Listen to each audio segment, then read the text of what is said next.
In today's video, I'm gonna be walking through two different ways to restore your deleted photos on iPhone. In first way, we will use the Photos app. So just go to your Photos app, and if you recently deleted something, it could be photos or videos, all of your recently deleted items will be automatically stored in recycle bin for 30 days. So before 30 days, if your mind changed that you want to recover them, just go to collection.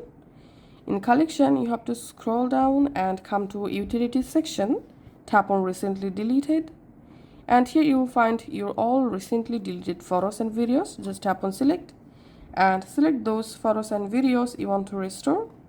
Tap on this three dot, tap on recover, and that's how you can easily go ahead and restore or recover your deleted photos and videos.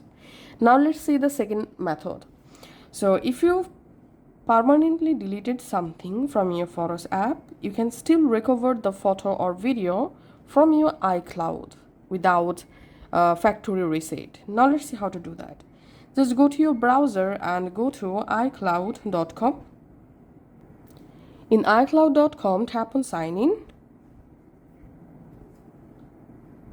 And all you have to need, go ahead and sign into your iCloud account with your Apple ID.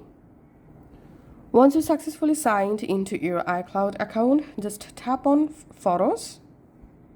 And here you get all your iCloud photos. Just tap on select. You can select one or multiple photos or videos you want to restore. Tap on share.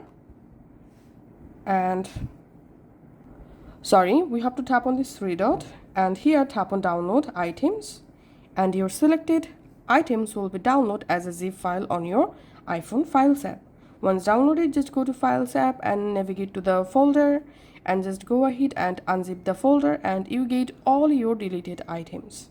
So that's how you can actually restore our deleted items on our iPhone.